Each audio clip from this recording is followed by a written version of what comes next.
Good morning students.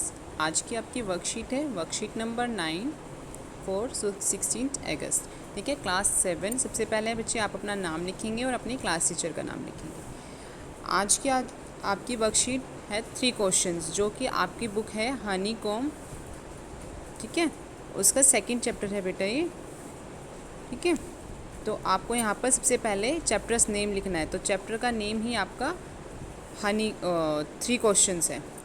ठीक है, written by Leo Tolstoy. Okay बेटा, अब इसमें मेन कैरेक्टर्स कौन कौन हैं? मेन कैरेक्टर्स इसके अंदर एक किंग है और हर्मिट। हर्मिट मतलब होता है बेटा संत, जो सन्यासी होते हैं। ठीक है, अब हम इस वर्कशीट को स्टार्ट करते हैं। सबसे पहले आपको देखना है, इसमें दिया है complete the summary of the story using the hints given in the clouds. आपको ये क्लाउड्स दिए गए हैं और कुछ ब्लैंक्स दिए गए हैं।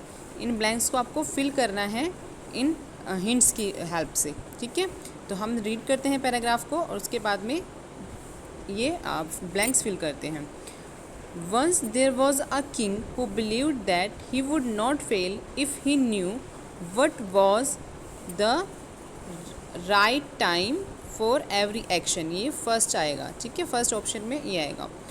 सेकंड है who were the right people to be with, कि कौन से वो सही लोग हैं किनके साथ उसको रहना चाहिए।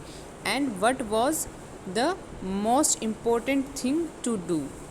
ठीक है, कि कौन सा सही काम है जो उसको करना चाहिए। He proclaimed that he would give a great reward, कि वो एक उनको उसको राजा को तीनों क्वेश्चन का आंसर अगर ठीक मिलेगा तो वो एक रिवॉर्ड भी देगा। ठीक है, इस तरीके से आपको ये ब्लैंक्स फिल्स करने हैं। नेक्स्ट है many people come to all the answers given by them were different. इसमें पहले में क्या आएगा? डिफरेंट। ठीक है, the king was not at all satisfied, कि वो सेटिस्फाइड नहीं हुआ था। सभी ने आंसर किए थे लेकिन सभी के अलग अलग थे। He went to a wise hermit seeking answer. The hermit was digging the ground when the king reach there. Hermit क्या कर रहा था? वहाँ पर उसको ज़मीन को खोद रहा था। डिग का मतलब होता है खुदाई करना। नेक्स्ट है the hermit greeted the king and continued digging. The king repeated his questions, but the hermit did not answer. The king helped the hermit in digging. कि जो hermit है digging कर रहा था और king ने उसकी फिर help करना start किया। ठीक है, then they saw a stranger who was badly wounded running towards them. The king rushed him and bandage his wounds. Bandage का मतलब होता है पट्टी करना। ठीक है, घाव पर उसकी दवाई लगाना। एक घायल आदमी उनकी तरफ दौड़ा आ रहा था और राजा ने उसको उसके वाउंड्स को क्लीन किया और उसको बैंडेज की।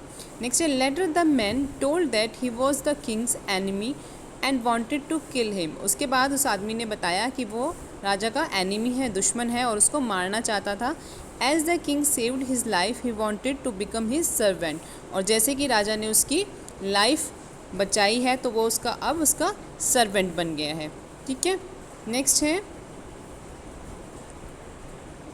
The king repeated the questions to the hermit before leaving. अब राजा ने फिर से हर्मिट से अपने वही क्वेश्चंस रिपीट किए जाने से पहले। To this the hermit said that the king has already found his answers through his deeds. Deed मतलब जो उसने कार्य किया है। तो जो हर्मिट है वो कहता है कि राजा को उसके क्वेश्चंस के आंसर पहले ही मिल गए हैं उसके कार्यों के द्वारा। ठीक है, he said that there is only one time that is important now. The most important person is the one whom he is currently with, and the most important thing to do is doing good to that person.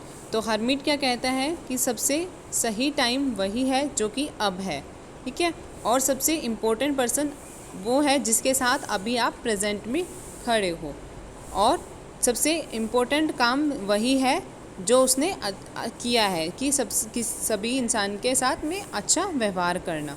तो ये आपकी worksheet थी बेटा आज की, और इस worksheet को आपको सभी को अपनी नोटबुक में करना है, और ये चैप्टर आपको अपनी बुक से भी एक बार ज़रूर पढ़ना है। ठीक है बच्चे?